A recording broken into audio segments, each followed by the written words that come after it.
Hello everyone, it is Saturday, a weekend, and that means I get to do stuff for myself-ish. Today I'm starting on a project that I've been wanting to do for a while, and it's part of an ongoing project with making room for this lift to get full height here. And what I'm going to do, what I'm working on doing, is getting rid of this garage door lift that's right over the top of the vehicle lift. I'm losing a whole foot of vehicle lift there with that garage door unit in the way. So my plan is, I already took the bracket off that goes to the opener, is to take this down, and I am going to use this same unit and mount it on the side to drive the jack shaft, because it's just a chain drive. So I already got a sprocket for the jack shaft that I will be machining out, boring the hole, and then welding on the jack shaft, or the cable shaft or spring shaft. I actually don't know what that's called. I just call it a jack shaft. Anyhow, so what I did to figure this out is I counted how many revolutions that motor, that shaft makes to make the garage door go completely up to down, and then you multiply that by the teeth that are on that sprocket, and it gives you whatever number of chain links it travels. The same for the jack shaft. I then counted how many revolutions that makes, and I took that number from the motor and did the math and came out with how big or how many tooth sprocket I needed for that.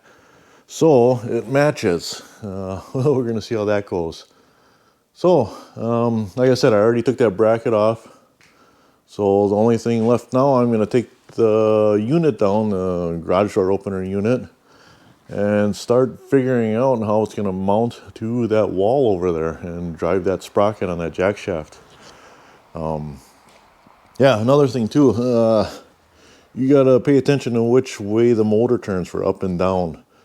That will decide which side of the garage door it'll go on, because this side it would be clockwise to open, and on that side it would be counterclockwise to open. So yeah, I already figured that out, and it should be over here. Hopefully I figured it right. I'm gonna check it again just to make sure. But yeah, so I'm gonna take this unit down, and yeah.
All right, there we go.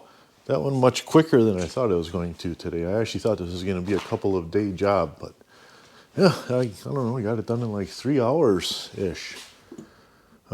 Here's the opener on the side. Like I said, I screwed it to the wall. Actually, the mount was perfect with this board here to screw it to the wall, and then I did a couple of angles to the track.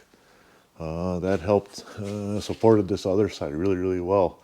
And then I just have that chain in there up to that sprocket that you guys saw me mount, or weld on the jack shaft. So yeah, there it is, mounted. I still want to put another drum, a cable drum, on the outside of the jack shaft right here, and do a cable down on the outside, a pulley, and then I want to attach the cable to the door on the bottom side here. And the reason I want that is when the door goes down, that cable will actually pull the door down around that pulley and back up to the drum. So it's actually pulling the door down when the door is closing or is shut. Because a little unknown, or well, not many know, or some don't know, the secret about these jack shaft openers is really the door is not locked down now, unless you have a pin lock, which the factory jack shaft openers have a pin lock that latches the door shut when it's in the down position. There's a hole on the side here, like garage doors that don't have openers on them, they have that slide pin. So I'm going to do that in the meantime until I get that drum on that side with the cable pulled down.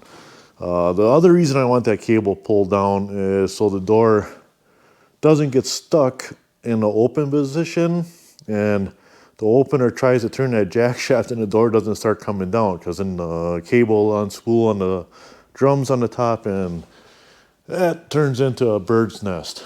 So anyhow, yeah, so there it is. We'll give it a go here. You guys can see how it goes. Going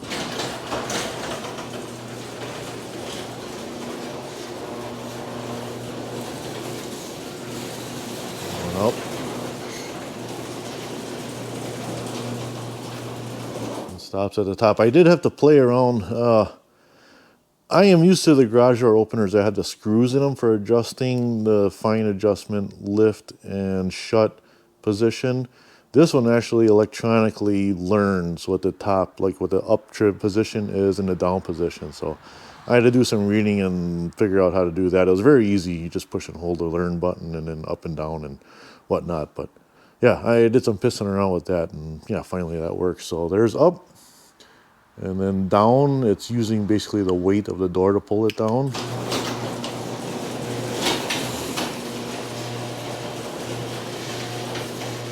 And this door is very heavy, so actually when it is shut, it would take a couple of guys to actually lift it without some kind of pin or something in it. But yeah, there it is down. I can show you guys, I don't know if you care or not, but here we go up again. You can watch that chain go around.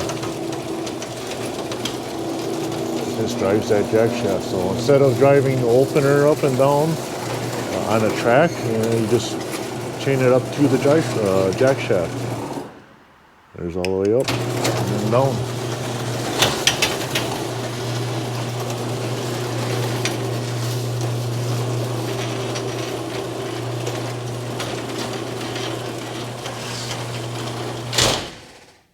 Perfect. That is awesome. I should have did that a long time ago.